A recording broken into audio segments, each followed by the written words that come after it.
Okay, so now we're going to continue on to Unit 7, which is federal and state laws pertaining to real estate. And 4% of your exam comes from this section. So you're going to have 4 questions on your exam. So let's talk. It starts with the Civil Rights Act of 1866. And this act prohibits discrimination based on race in all real estate transactions, sale or rental in residential and commercial. No exceptions.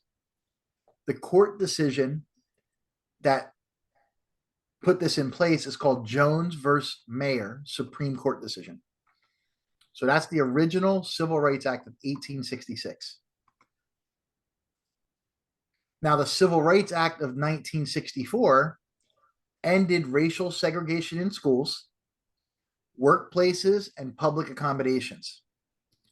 This prohibited discrimination based on race, color, religion, and national origin in public accommodations such as hotels, restaurants, gas stations, places of entertainment, and also public facilities and government-run facilities. In addition to that, the Civil Rights Act of 1968 is also called the Fair Housing Act with amendments. So Title 8 of Civil Rights Act of 1968 was created. And Title 8 is pertaining to discrimination, to make discrimination illegal in sales, leasing, advertising sales or rentals, financing, or brokerage services if based on race, color, religion, sex, national origin. And in 1988, there was an amendment, and that is for disability, mental or physically, and familial status. Okay, so the familial status and disability statuses, let me explain those a little more. So the familial status is families with children under 18 and pregnant women. You cannot discriminate against them. Disability status is any physical or mental impairment that limits major life activities. So physical or mental. Now, the sexual orientation and gender identity. In 2021, the president signed an executive order requiring HUD to enforce Fair Housing Act prohibiting discrimination based on sexual orientation and gender identity. HUD extended protections based on sex discrimination to include sexual orientation and gender identity. So discrimination in general. Federal law prohibits discrimination based on any of the 7 protected classes. Discrimination may be legal if it does not violate federal, state, or local laws, such as prohibit smokers, prohibit pets. Licensees should be familiar with these laws in areas where they operate. Fair housing poster. This pledges adherence to the Fair Housing Act, displayed at real estate brokerage offices and mortgage lender offices. It's available free from HUD, and failure to display the poster may be used as evidence of a discrimination in a complaint. So if somebody gets a complaint about discrimination and they come and audit your office and you have no poster, that's kind of like prima facie evidence, right? It is. So, you know, that's kind of an example of that. Like for us, we put it on our business cards. It's on our website. It's on every ad I run.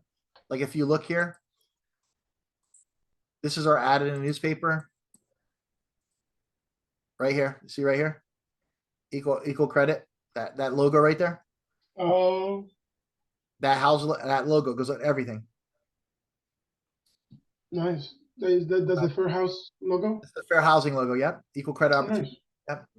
So that goes on everything. Like that way, because you're covered in case you get you never know what people, right? So you do everything you can and you treat people right, and you're always gonna have somebody try something, right? So yeah.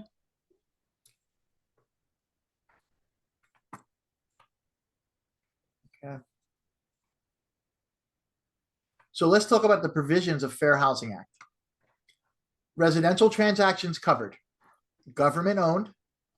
Privately owned if the broker is employed to sell or rent property. Single family homes owned by a business entity, sale or rental owned by a person who owns 4 or more units, multifamily housing of 5 or more units, and multifamily housing of 4 or fewer units if the owner does not reside in one of them. Now let's talk about the Housing for Older Persons. This is called, it's a Housing for Older Persons Act. An acronym is HOPA. That's the acronym. Mm-hmm. It's exempt from the familial status provision. Okay. The protection. All units are occupied by persons 62 or older, or at least 80% of the units are occupied by one or more persons 55 or older. That's the 2 ramifications. So obviously, people, under 55 aren't living in there. So they're exempt. Now, also, there's some special exemptions. Housing operated by religious organizations and private clubs, not operated for commercial purposes. So religious organizations may restrict the units to their members of their religion, provided they do not discriminate in accepting membership. And private clubs may restrict units to its members. Like, you have private social clubs or private organizations, different nationalities. They can have members into their own nationalities, and then they can provide housing for their own nationalities, no one else. That's an exception. Okay. Prohibited activities. You need to know these. Okay. These are the prohibited activities for discrimination. There's something called steering. Steering is channeling home seekers to or away from a neighborhood. If somebody says, hey, I want to be in a neighborhood where this nationality lives, and you take them to a neighborhood where that nationality lives, that's steering. I don't want to be in a neighborhood where this nationality lives, and you take them to a neighborhood where it's not, that's steering. Okay? You can't do that. Blockbusting is using entry or rumor of an entry of a protected class to urge owners to sell.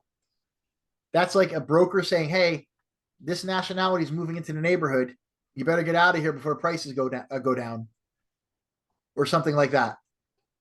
That would be called blockbusting. You're busting it up. And you have redlining. Redlining pertains to insurance and lending. So when redlining is denying loans or insurance coverage or different terms and conditions for home loans or insurance in a certain neighborhood. So if a certain neighborhood has a certain nationality in it, the rates might be higher, more money down, the insurance premiums might be higher. That would be called redlining. So redlining has to do with mortgages and insurance. Blockbusting is breaking up the block. You're trying to get people out of here, sell their properties. And steering is channeling people from one to another, depending on nationality. You got that? Got the difference? Yep. Yes. You need to know the difference. You'll see something about those. So let's also talk about more prohibited activities. Refusing to rent, sell, negotiate, or deal with the member of a protected class. Quoting different terms and conditions or privileges for buying or renting, depending on a class. Advertising housing is available only to people of a certain race, color, sex, religion, national origin, disability status, or familial status. Denying membership or use of real estate service. Making false statements concerning availabilities of housing for inspection, rent, or sale. Okay. That's like if somebody comes to look at a house and you don't want to work with them, you say, oh, it's sold. It's not available. Okay. So the enforcement of the Fair Housing Act, how does that work? Complaints are filed with HUD's Office of Fair Housing and Equal Opportunity. Complaints filed within a year of the happening. Something happens, you have a year to file it. The FHEO investigates the allegations. Fair Housing Act requires HUD to attempt conciliation. Cases before HUD, ALJs conducted by HUD's Office of General Counsel.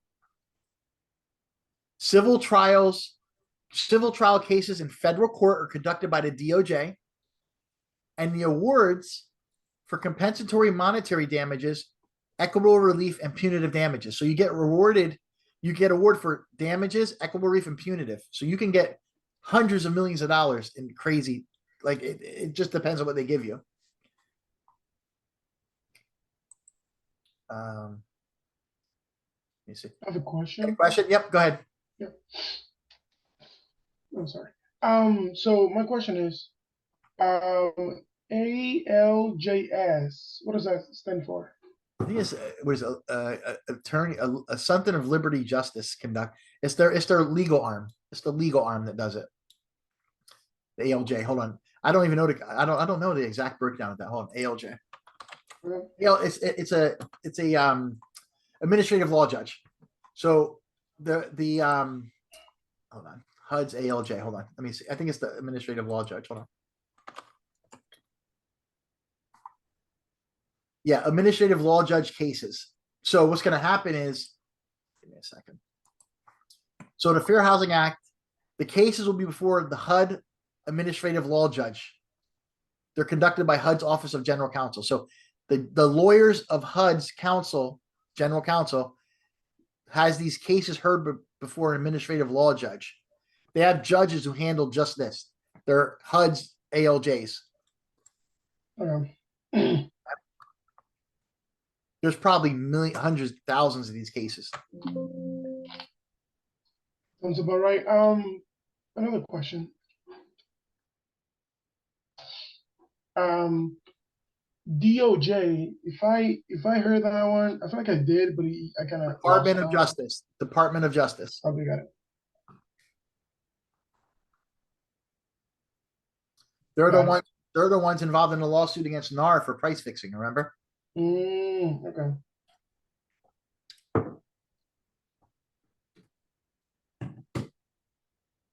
Got it. All right. Any questions? Nope. All right. Good. Give me 1 second. Mhm.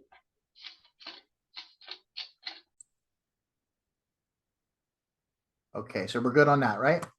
Yes. Okay, so let's talk about the Florida Fair Housing Act. Now, that was the federal laws. Now let's talk about Florida because there's state laws as well. It prohibits discrimination in sale or rental of housing, broker services, financing of housing or in residential real estate transactions, land use decisions, and in permitting of development. You also have the Americans with Disability Act, the ADA. Okay, it protects unemployment and accessibility rights of individuals with mental and physical disabilities. People with disabilities cannot be denied access to public transportation, public accommodations, and commercial facilities. It includes real estate brokerage offices, even if located in private residences. Modifications may be required if readily achievable. Florida Americans with Disability Implementation Act is what it's called. Now, did you notice the building I have here? In the back, I have a ramp. Did you notice that when you were here? I think I saw something in the back. I didn't look so deeply, but yeah. So the ramp makes this building handicap accessible.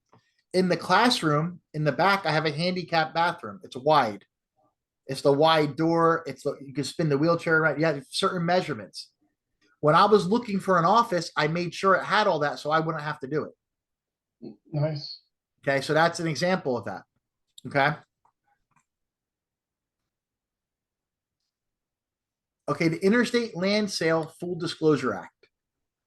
This is a federal law that regulates sale or lease of land. It's administered by the Consumer Financial Protection Bureau, the CFPB. Okay, certain developers must register developments and disclose the prospect facts regarding the real estate. Okay, so when a developer, depending if what the situation is, they may have to register developments and disclose to the prospects the facts of what's going on, like when you're building it out. Okay, there's two components of this act. There's a registration requirement. So the developer must register subdivisions of 100 or more lots with Consumer Financial Protection Bureau. So if you're doing more than 100 or more lots, they must register it. The property report as well. A property report, developers of 25 or more lots must provide the purchaser with a property report disclosure before signing a contract. So they got to show them how it's going to be laid out if it's more than 25 lots, and there got to be a disclosure about everything.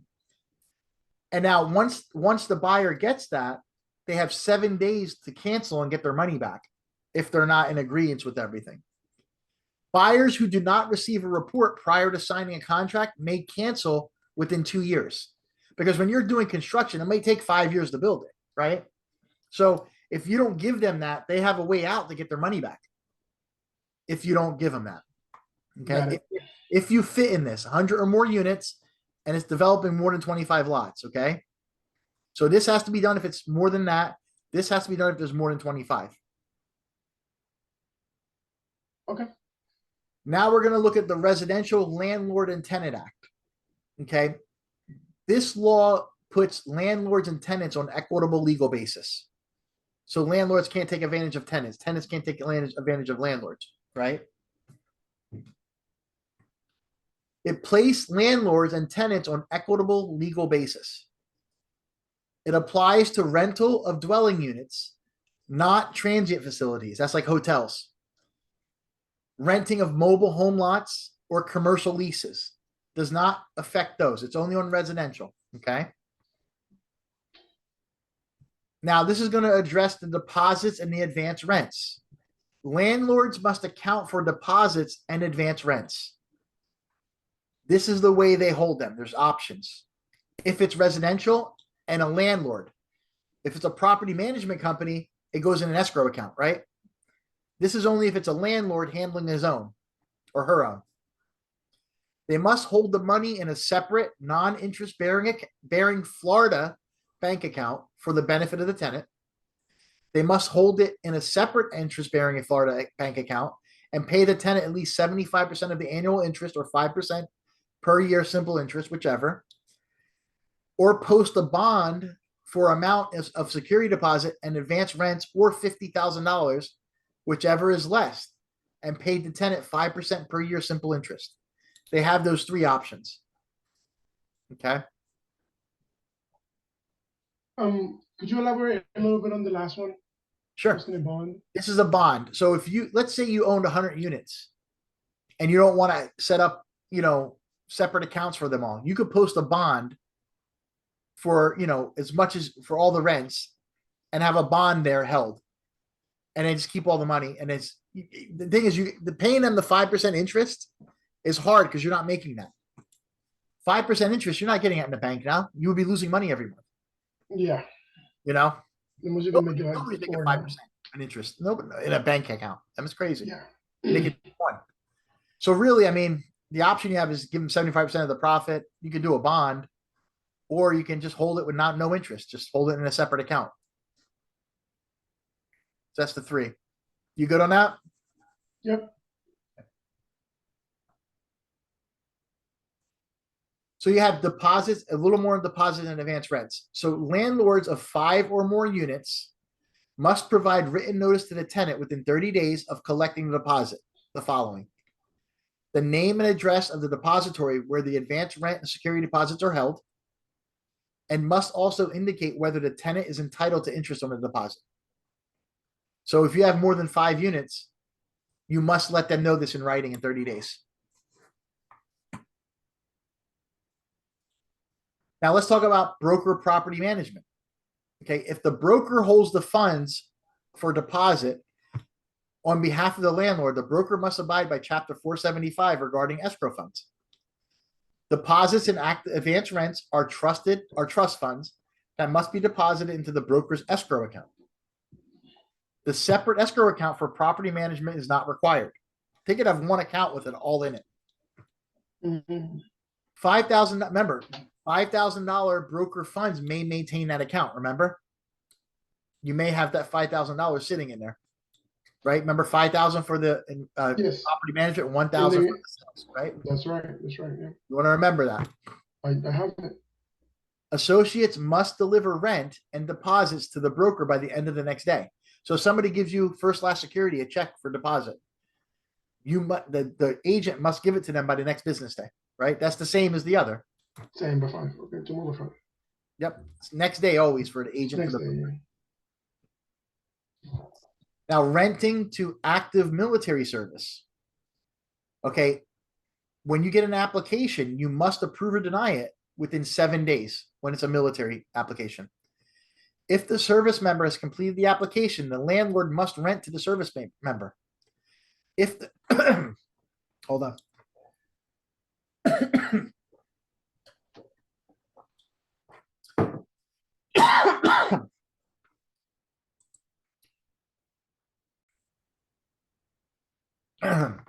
So if a military person applies, 7 days.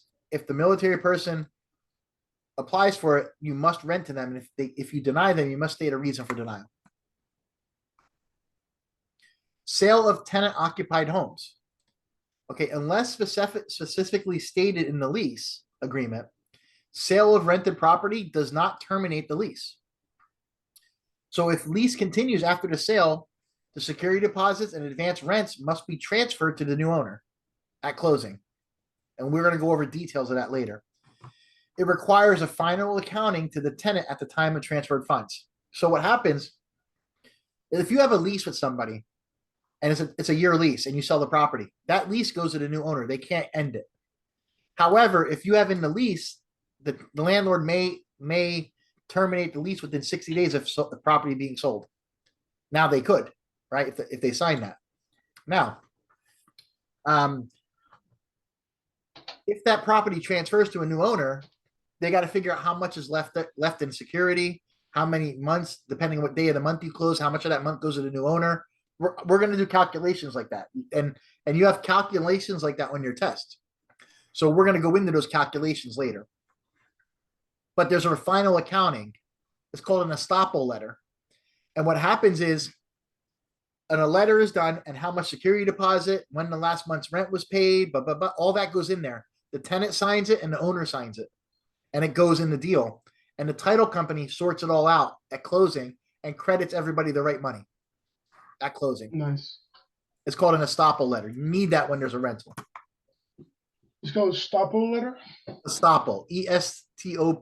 ESTOPPEL, I think it is. Okay. Estoppel. I'll talk more about that later, the definitions. Sure. So let's talk about some obligations that the landlord and the tenant has. So the law makes them have obligations to each other. The landlord must make sure the property meets health codes and building codes, insect and rodent extermination, garbage receptacles and pickup, working equipment for heat and running hot water. The tenant must comply with health and building codes, use reasonable care in operation and cleanliness of equipment, and not disturb the peace of others.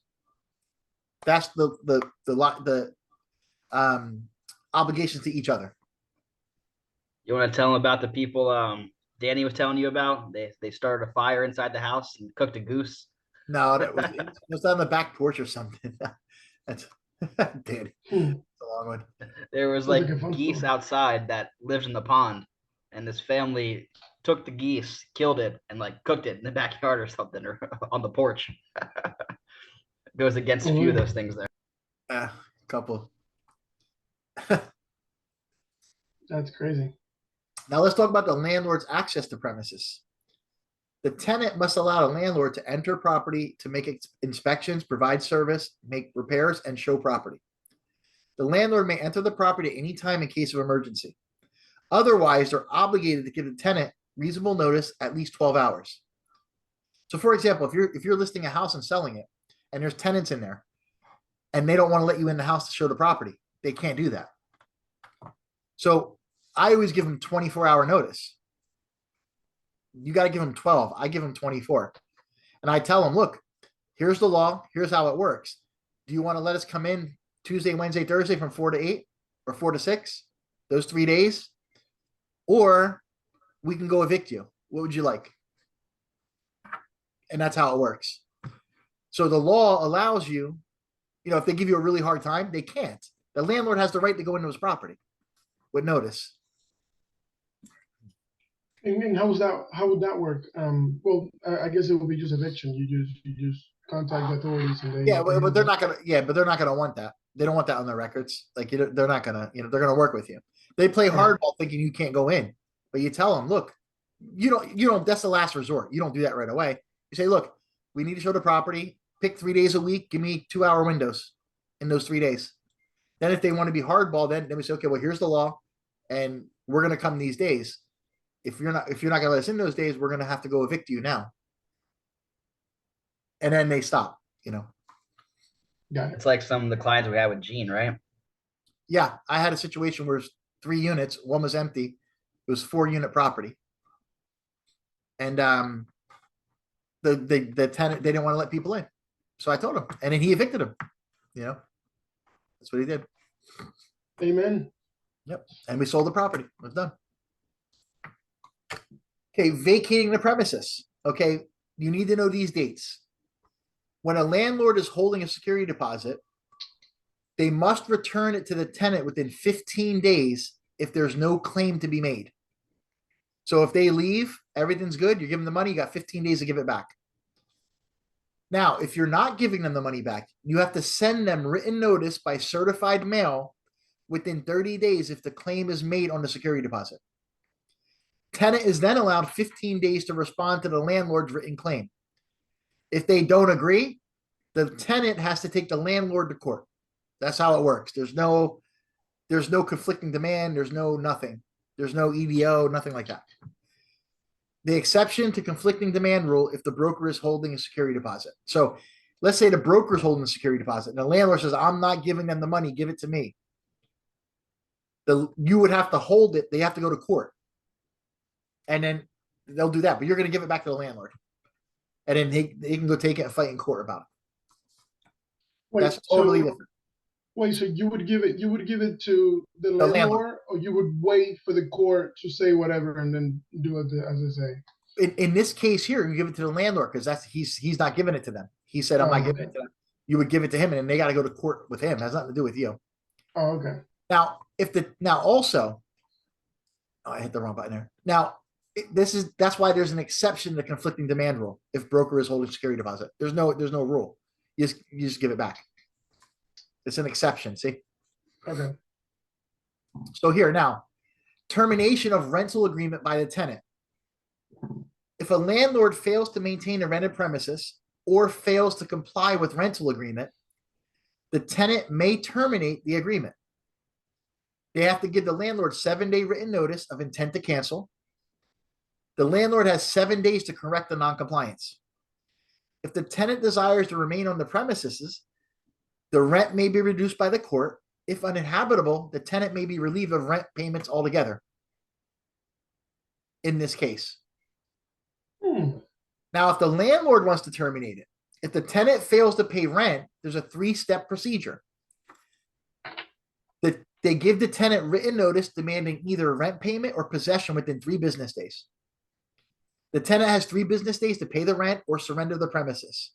If they fail to do so, the landlord will initiate a formal eviction in the county court. If the tenant vacates, the landlord must give the tenant written notice of any claim of security deposit or advance rent held by the landlord. That's how that happens. Now, for eviction, there's eviction requirements. You must notify the tenant in writing within 3 days. That's what I was talking about. So if you're going to evict somebody, you notify them. Okay, they have 3 business days to respond. If the tenant does not comply, they can either pay you or leave. Or if you tell them you want them out, they have 3 days. If you say, I want you out, you have 3 days. Here's your note. That's it. The tenant does not comply. You file a complaint for eviction in the county. Then the tenant has 5 business days to respond to the complaint to the court. If the tenant continues to occupy without responding, you get a final judgment and the court issues a writ of possession. The sheriff notifies the tenant that eviction will take place after a 24-hour notice is posted. It's that quick. Nice. And that's how the eviction works. Okay. Any questions on this unit?